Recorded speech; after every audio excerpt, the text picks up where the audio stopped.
The cost of treating asthma is enormous and growing, and it's becoming clear both inside and outside the medical profession that just reaching for more and more inhalers is not going to solve the problem.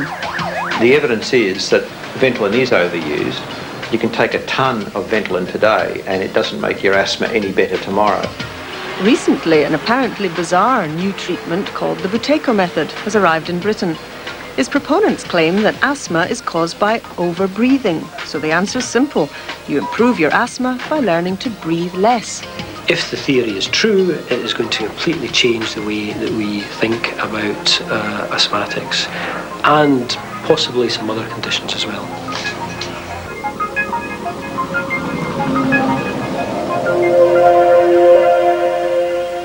The Buteyko method was developed in Russia by a leading physiologist, Professor Konstantin Buteyko.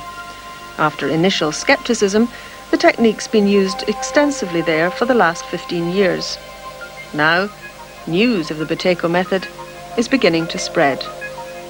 Gowrie, virtually crippled by her disease and unable to work for the last 8 years, she's at the end of the road of conventional medicine.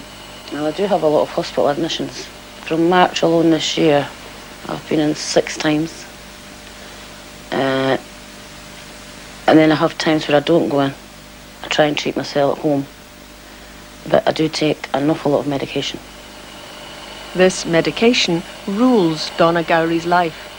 Her daily drug intake is immense, and she worries about side effects. The second patient Professor McNee offered us was self-employed plumber Campbell Stewart. He's a patient who has chronic asthma, and by that we probably mean he has chronic inflammation in his air tubes, and has had a lot of difficulty over the last few months trying to control his asthma.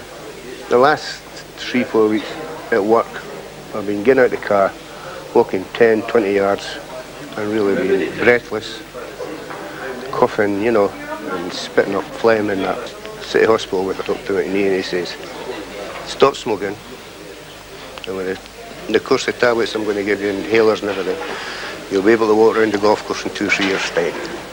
And that's still happened. Our test will take place at this Edinburgh hotel. The task is to make our patient significantly better in just 5 days.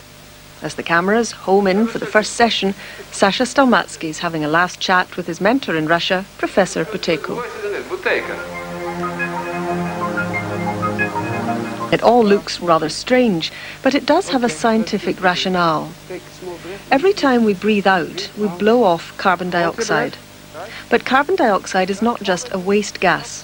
We need a certain level of it in our blood for healthy living. Chronic over-breathing or hyperventilation leads to excessive loss of carbon dioxide. And that can bring a number of problems, including, the Buteyko people say, asthma. The narrowing of the bronchial tubes, which occurs during an asthma attack, and which causes wheezing and a feeling of breathlessness, is, they say, the body's attempts to stop you blowing off essential carbon dioxide. If you stop hyperventilating, carbon dioxide levels will rise and the bronchi re-expand naturally. 9:50 a.m, Friday the 19th of December. The patients are starting to arrive for the final day of the course. Hi, Donna. Hi, How are you doing? fine. I think you had a night out last night? Yeah, I didn't stay too late. It's about 10 minutes. Donna, you're looking great, I have to say. I'm feeling great. Are you? I've got a new lease of life. I know, you look like a different person. I can't believe it. Look at her. Eyes are spotted. Are you her husband? Yeah. Hello, pleased to meet you. I'm Sally. Hi. When was the last time you saw her like that? Many years ago. Yeah. Not often anyway. It's a change getting up without her coughing all morning. Are you really? Are you not coughing as much at home? Did we cough during the night? All right. And are you, He makes more noise than me breathing. He's keeping me awake. That's wonderful. Take a small breath in, please. Breathe out. Hold. There must be something in it, yeah. Because it's working on us. Working on me and Donna and the young girl as well, you know, Alexa. The improvement's been just been phenomenal. I don't know, I think it's just the relief the last few mornings of waking up. No coughing, no wheezing, no trying to get from one place to another and being breathless. It's just a great feeling getting up in the morning and being able to breathe. Just before I came, I'd been off school a week and a half with asthma because I got bronchitis and I couldn't breathe properly. And I was on a lot of medication, but then I came here and it's got better. I've cut my nebulizer. I've only had nebulizer twice this week, instead of 3 times a day. Well, I've not used any medications yet. I've cut down and everything. I've not used anything. And I feel I don't wheeze anymore. At the moment, I'm not wheezing. It's now 3 months since the course, and Alexis comes along to give her verdict. With her, surprisingly, is her mother, who had been strongly against Alexis doing the course. I didn't go along to the course because I felt it was a waste of time. My mother financed it for Alexis, and my mother is retired, and it cost her quite a bit of money, but I thought she was wasting her money. But Alexis and my mother were determined that they wanted to give it a go, and they went along, and they left the book for me to read, and I just ignored it, and I really thought it was a waste of time. So where are you now then? Are you a convert? Yes, absolutely, because she doesn't take anything. And I would not have believed that possible. I would have said that was ridiculous. And you sustain this how? Just by doing exercises? Yeah, and I think it helped more closing my mouth at night because I used to wake up every night coughing and wheezing, but I don't do that anymore either. It's still very early days, but for a child who has been relying on drugs since she was 1 or 2 years old, to now be off them completely is a giant leap forward. Campbell Stewart found the daily breathing exercises hard going, but worth it. I've been really good for the last 3 months. It's say a good 50 to 60% there. It's the best winter I've had for how long? 4 or 5 years. Now, do you put that improvement down to the Buteyko method, or could it have come from something else? I think it has. I mean, it's the only different thing I've been doing, you know, because I've cut down medication.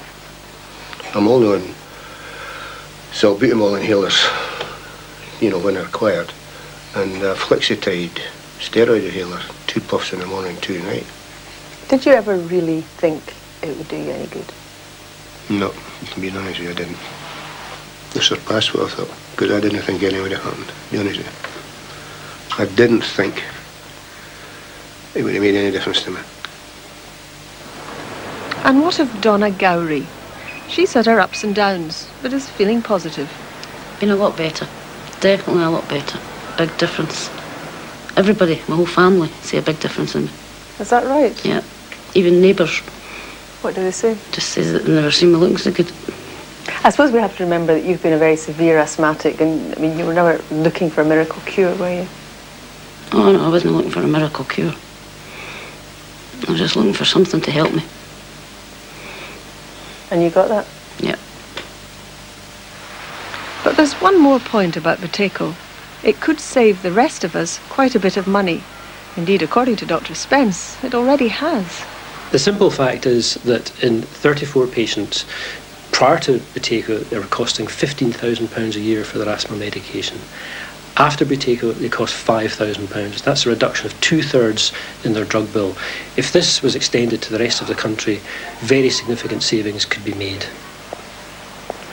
I do find it surprising that the NHS is prepared to spend hundreds of millions of pounds on asthma drugs every year, and nothing at all investigating an apparently successful treatment like Buteyko. Clearly, Buteyko has some way to go to convince the doubters. That's why further scientific trials and someone to pay for them are so urgently needed to settle the matter.